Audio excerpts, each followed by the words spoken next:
السلام علیکم ویورز۔ معافی جس قدر شریف انسان کی اصلاح کرتی ہے اتنا ہی کمینے کو بگاڑ دیتی ہے۔ انسان کی اوقات نہیں کہ وہ اللہ کا قرب حاصل کرے، مگر جسے اللہ پسند کر لیتا ہے اسے اس کے گناہوں اور عیبوں سمیت اپنی جانب کھینچ لیتا ہے۔ انسان چہرہ تو صاف رکھتا ہے جو لوگوں کو دکھائی دیتا ہے، مگر دل صاف نہیں رکھتا جس پر اللہ کی نظر ہوتی ہے۔ اگر کبھی ڈرنا ہو تو اپنے گناہوں سے ڈرنا۔ دنیا کی 3 خوبصورت ترین جگہیں خانہ کعبہ، روضہ رسول صلی اللہ علیہ وسلم اور ماں کی گود۔ تمہاری پریشانیاں تمہاری بے ادبی اور ناشکری سے جڑی ہوئی ہیں۔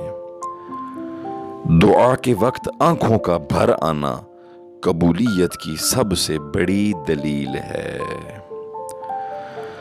لوگوں پر ایک ایسا زمانہ بھی آئے گا کہ روپے پیسے کے بغیر کوئی کسی کی قدر نہیں کرے گا۔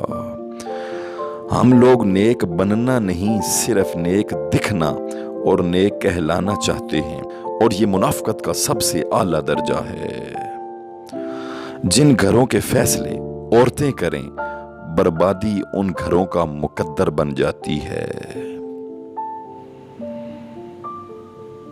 عورت کھلونا نہیں ہے، وہ اللہ کا بنایا ہوا ایک ایسا شاہکار اور نعمت ہے جو موت کی گود میں جا کے ایک زندگی کو جنم دیتی ہے۔ پتہ ہے اللہ کو منانا بہت آسان ہے، ایک سجدہ، چند شرمندگی کے آنسو اور آئندہ گناہوں سے توبہ، وہ سارے جہانوں کا بادشاہ راضی ہو جاتا ہے۔ مرد کی سب سے بڑی بدصورتی اس کی جیب کا خالی ہونا ہے۔ کسی کے دل میں محبت پیدا کر کے اسے چھوڑ دینا اسے قتل کرنے کے برابر ہے۔